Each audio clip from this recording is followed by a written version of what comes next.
你不是要彩礼吗？行，那咱们先把婚检做了吧。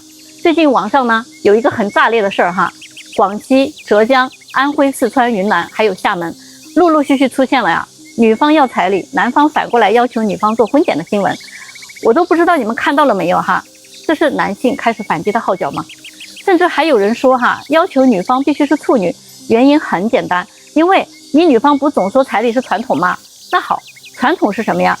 我已经说过800遍了哈，八抬大轿抬的是大家闺秀，临媒赠娶娶的是贤妻良母，重金娶妻娶的是完璧之身，三媒六聘聘的是知书达理。所以女的说要传统，那我说的这些是不是也合情合理呢？所以你看哈，这届的网友真的是太有才了，但是女生的观点却不同了哈。女生普遍都会说，我要是做了这些，孩子归娘家信吗？你男方能替我生孩子吗？针尖对麦芒，谁也不让谁。所以做婚检这个事儿啊，你们觉得合不合理呢？可以到我评论区讨论一下。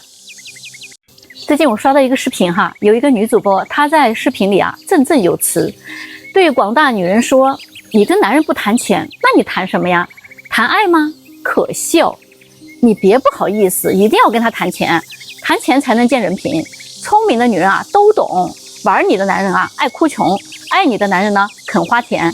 钱它是不能衡量感情，但是呢恰恰可以过滤掉那些想白嫖你的渣男。这时候啊，评论区就有一个男生啊就回怼他说，那你就算是过滤掉了这些人了，剩下的一部分就很优秀，那我想问一下，你又凭什么能心安理得的配得上这些优秀的人呢？自己能掏出点什么来呀？还有就是说了，这个白嫖到底是谁白嫖谁呀？你看有些人班他也不想上，工作他也没有，一天1分钱都不想挣，然后呢天天啊就想啥呢？哎呀，我找一个另一半哈，我直接花他的钱不就得了吗？我直接跟他谈钱不就完事了吗？我直接就坐享其成就好了呀。如果这个人没钱的话呢，就说人家想白嫖他；如果这个人要是有钱呢，从来不会说自己想白嫖人家的钱。就这样的人哈，完全就是双标，而且还偷换概念。你们觉得这个男生啊怼的对不对呢？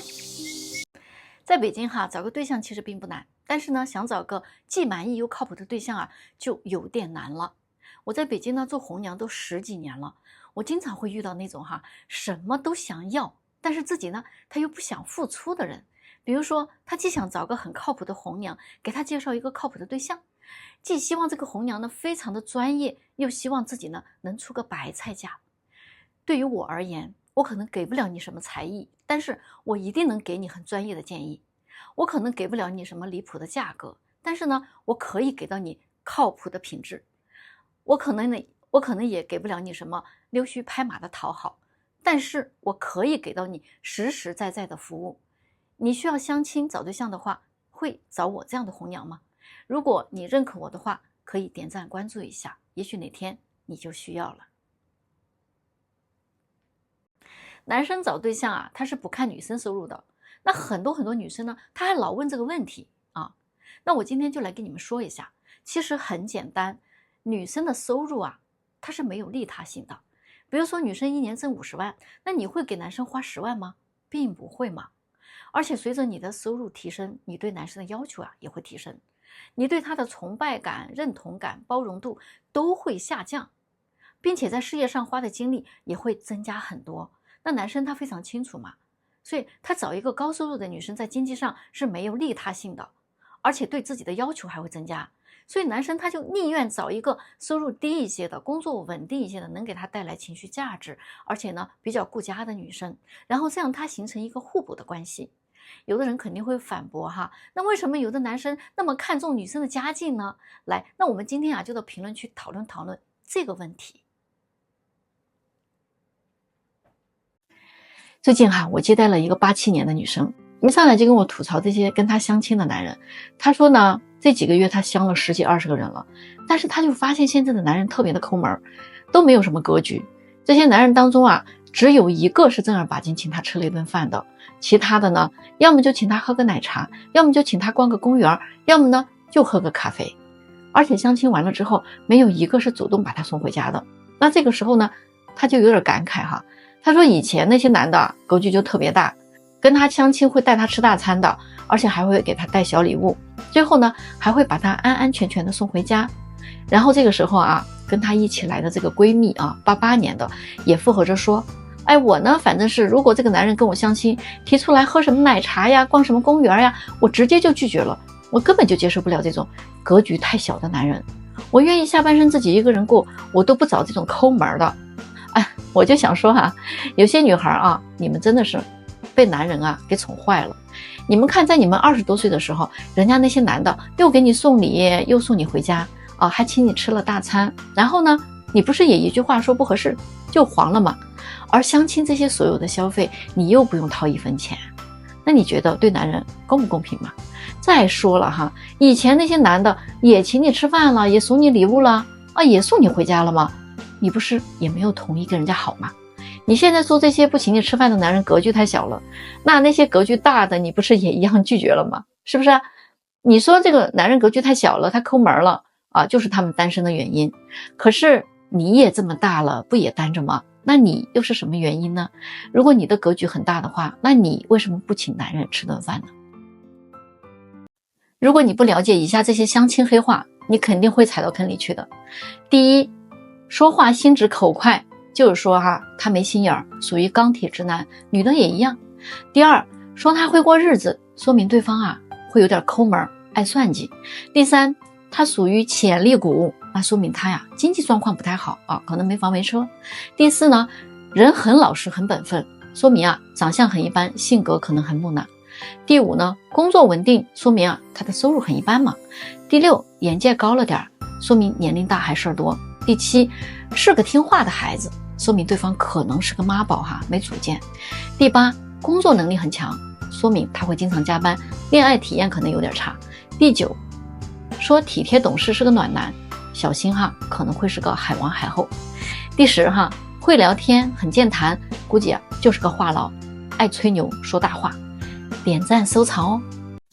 北京的一个93年的男生哈，他跟我说，你知道吗？现在为什么那么多人他脱不了单啊？是因为他们自己给自己制造了非常多的遗憾。你有没有发现哈，人在17、18岁的时候呢，谈一场恋爱它非常的简单，关键的是那个年纪啊，全世界都在阻拦你们谈恋爱，家长老师没有一个鼓励早恋的，而且呢，你认识的人也非常的有局限，你身边就那几个同学和朋友，哪怕是这样，你依旧可以谈到自己心仪的恋爱，因为那个时候的恋爱很简单，就是喜欢嘛，两个人看对眼了就可以在一起。后来啊，你们长大了，阅历呢越来越丰富，认识的人也越来越多了，反而就很难谈了。因为现在的两个人在一起之前有太多莫名其妙的标准了。有些人呢还会有攀比心，他觉得我的闺蜜的男朋友开的是跑车，那我绝对不能找那种开国产车的，多丢人呢。而有些男生也会觉得哈，你看看我兄弟的女朋友肤白貌美大长腿，那我怎么能找一个普普通通的女生在一起呢？哪怕她对我很好很体贴，带出去还是没面子呀。关键的是啊，他们筛选完了之后啊，还是不满意啊，不满意就会分手啊，分手了呢就会有遗憾，那遗憾过后呢就会出现标准，所以这是一个死循环嘛。你有没有发现哈，其实开始一段恋爱并不难，难的是呢，开始一段符合你所有的标准，而且未来还不允许有任何遗憾的恋爱。后来有句话怎么说来着？成年人啊，找下一任都是在弥补上一任的遗憾。大家说是不是这样子的呢？有些现实的事情真的很扎心。在北上广深，为什么有那么多单身姑娘？她们自身真的很不错，但是就是找不到男朋友呀，很难维持一段长久的恋爱关系。她们自己也不想这样的，但是呢，又无能为力。因为在一线城市，综合条件还不错的女孩，最容易遇到3类男人。第一类呢，就是好大叔。好大叔啊，那是真有钱呀，他也愿意给你花钱，然后他也很喜欢你，对你很好。但是如果你想长期持有好大叔啊，那就有点难了。因为好大叔啊，他的缺点就是花心，见多识广啊，你很难拿捏他的。因为好大叔的女人也是大把的人啊，你很难成为他的唯一。那第2类呢，就是精致精英男，他们呢家境好，学历好，圈子也很好，房车都有哈，收入也很高。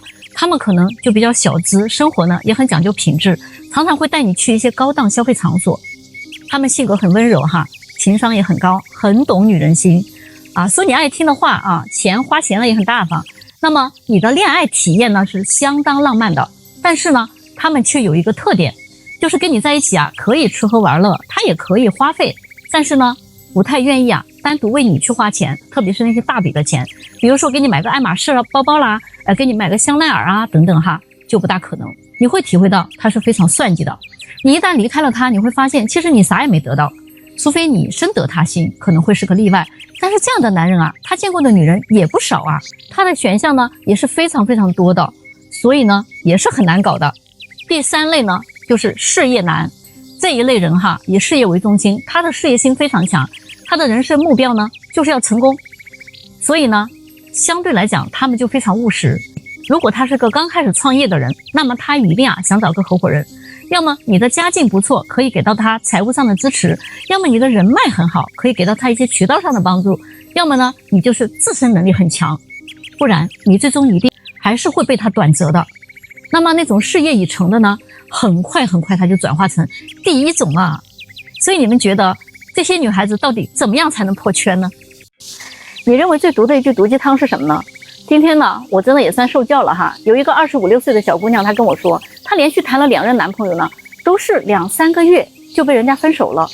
关键的是她还是个大美女，那真的是哈，长得非常漂亮。我就有点纳闷了，怎么这么漂亮的姑娘还会被男生分手呢？我了解了一下实际情况才明白哈，原来这个姑娘啊，她一直在遵循毒鸡汤的原则谈恋爱。她说，如果一个男人不能给我钱，又不能给我宠爱啊，还不想给我婚姻啊，也不想给我情绪价值，那还叫男朋友吗？你们看看哈，她说的这一句一句的，又不能给我这，又不能给我那，她这从头到尾啊，就是在跟别人要，就是她容易让别人理解为你不能给我这个，你不能给我那个，我怎么能卖给你呢？她的2任男朋友其实都是富二代，家里非常有钱，花钱也挺大方的，基本上她开口对方都能满足她的要求。可是哈，这个姑娘她就有点没底线，今天要个香奈儿，明天要个金手镯，这些都还好嘛，关键的是她还狮子大开口，让男生给她买劳斯，还说啊，到结婚的时候呢，至少要买一个5000万以上的房子。你们知道吗？就她这个要法哈，能不让男人觉得她是个要饭的吗？成天的要买，她不就是把人家当成个提款机在使用吗？这一点啊，是让男人最反感的，最不能接受、最下头的事情。本来呢想娶回家做媳妇儿的，结果啊直接变成了短折对象。谁还想娶个这样的回去养的呀？提供了钱不说啊，脾气还大啊，人家还得看你的脸色，养个祖宗在家里。你就说说哈，人家男生对你这样的姑娘到底会怎么想呢？我有钱，我又帅啊，我有的是一大把的漂亮姑娘等着嫁我，我干嘛非得找你呀？你伸手要的时候啊，他已经迅速觉得我在你的眼里就是一个提款机吗？就是一个印钞机吗？他觉得自己像个物件儿，这是对他人格的侮辱啊！就是不爽，真的不是钱的问题，是你自己把交易赤裸裸放在了台面上，对吗？所以女生不要一边喊着我们是独立的女性，一边呢又在经济上要依附男人啊！我还听说有的女生谈个恋爱哈，就连一瓶矿泉水她都不会买的。你们觉得这也是爱吗？如果你想拿着自己的什么东西去跟男人做一个交换的话，就不要玷污爱这个字儿了啊，提都不要提了，好吧？大家说是不是这样子的呢？咱不能天天聊那些男男女女的那点事儿了。今儿啊，我给大家上盘点心，盘点一下中国5大女企业家，看看呀，你们认识几个？尤其是第3位哈，我非常喜欢。第5名是章泽天，南京人，28岁，京东老板娘，身价584亿。第4名杜鹃，北京人，50岁，国美控股集团的 CEO， 身价700亿。第3名呢，钟富丽，浙江杭州人，40岁，娃哈哈集团的董事长，身价800亿。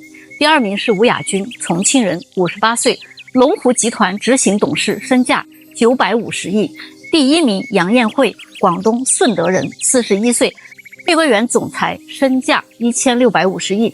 以上这5位女企业家，你认识几个呢？我是北京红娘丽欣姐哈，点赞关注走一波。你相信在北京那些收入几十万甚至上百万的30多岁的男生哈，他们单身是找不到老婆吗？其实啊，他们根本不是没对象，而是他们还在挑选，他们就是想找那种又年轻又漂亮学历还好的小姑娘。与此同时，北京有很多同龄的30多岁的女生，他们觉得这样的男人啊是他们的菜。不过哈，作为一个干了这么多年这行的人来说，我实话跟你们说，现在呀，你去看看养老院，都比你现在谈恋爱要靠谱一些。还有一些小姐姐口口声声要找20多岁的帅弟弟，我拜托你啊，那些看起来又帅又甜的弟弟，他能图你什么呀？静下心去想一想，你如果不是长得像刘亦菲一样，那你就只能掏钱养他了。小仙女们哈，每天不要沉浸于这样的幻想，对于弟弟你还认真起来了，只会输得更惨。再给你们一点真实的数据，在北京，单身男女比例是1:8，说白了，剩女太多了。姑娘们，我们真的要面对现实，不要再挑来选去的，适合就好，否则你再耗几年呀，你也许真的只能嫁个离婚的。当别人的后妈，你愿意吗？啊，加油吧！不要再问我北京的优质男孩都去哪儿了，今天我就给你们说一个详细的数据。在北京，26岁到35岁的男性啊，只有50多万，而这50多万的人里边呢，身高超过1.8米的只有19万人，占38%。而这19万人里边呢，你如果学历要求达到本科以上的话，就只剩10万人了。那你再从这10万人里边找一个年收入30万以上的，那就只剩8万人了。那这8万人里边呢，你再挑出有独立住房的，那就只剩下1000人了。要知道哈，北京有16个区，平均到每个区啊，它还不到70人呢。要是都能满足你的这些条件，达到你满意的话，它真的已经不怎么流通了，早就被那些动作快的女生捷足先登了。能流动到相亲市场的还能有多少呢？所以要劝劝那些女生们哈，这种真是很难找了。所以你们还是要现实一点的，对吗？姐妹们，没有5年以上的婚姻啊，你是理解不了我接下来要说的这5句话的。恋爱脑的姐妹啊，你更要认认真真的听一听。第一点哈，不要过度的去窥探你的老公。好的婚姻啊，它真的是各过各的，你不存在绝对的忠诚，戏要演，糊涂呢也得装，该和解就和解，婚姻就是一场合作。第二呢，做个聪明的女人，婆家的那些事儿啊，你要装瞎，不闻不问，也不听也不看，你会减少80%的烦恼。第三，无论你选择的伴侣是什么样的，最后都是你和自己过。只要你寻求外部的依靠，你必然会受到伤害。第四点呢，婚姻本身的价值，它就是为了资源整合，所以呢，你把另一半当成一个合伙人，经营期间双方必须不断的去学习提升自己，只有这样你才能从中体会到一种幸福。总结第5句哈，那就是散养老公，放养孩子，富养自己。说的对吗？我是北京红娘丽欣姐，12年帮助过几千人脱单，关注我带你脱单。北京将来哈，肯定会有1半的女生啊会孤独终老，找不到对象的。千万不要觉得我危言耸听哦，目前的事实真的是这样的。很多的女生呢，她们找对象其实根本就不是按照自己的实际情况来择偶的。她们在20多岁的时候呢，有好多人给她介绍哈，因为那时候年龄有优势嘛，她就非常的挑啊。所以他们的要求就是有房有车哈，而且收入得高，工作得好，家庭背景还得好啊，还要求男生长得帅，有眼缘，对她好还得对她大方。这个完全是逼着自己在当霸道总裁嘛，就这么拖哈，最后把自己呢拖到了28、29岁了，在相亲市场上已经完全失去了竞争力。像北京这种1线大城市，每年都会有很多优秀的女生在涌入啊。虽然我这里确实也有很多优秀的男生满足这些女生所有的要求，但是你们又有什么优势和那些比你更年轻、更优秀的女生去竞争呢？不信的话，你可以去北京的天坛公园、中山公园相亲角看一看，每周都有很多来相亲的，挂资料的，都是父母居多，并且90%以上都是女孩的家长。为什么呢？你细品。有很多大龄女生会跟我说哈，哎呀，我虽然年龄大，但是我看着显小。你说的这是什么话呀？如果一个男生跟你说，我虽然穷，但是我长得像个有钱人，你是什么感受？听听这句话到底有没有道理啊？一个已婚的粉丝他给我留言，他说馒头被老鼠爬过，只要不告诉你，你不是依然吃得津津有味吗？老公或者老婆出去偷情只要不告诉你，你们不是依然恩恩爱爱吗？世界上的事只要你的信息来源很单一，你不知道外面的那些事儿，那你就是幸福的人。这个话有没有点道理呢？我是北京红娘丽欣姐，来给姐点个赞哈，带你脱单。谁敢回答我这个问题哈？有多少女人是在老公最穷的时候，不要房子，不要车，也不要彩礼，而且呢没有花多少钱的情况下，你就嫁给他了的？请勇敢的站出来啊！我看看这样的女人到底有多少。我是北京红娘丽欣姐，帮助过几千人拿到结果，给姐点个赞哈，带你脱单。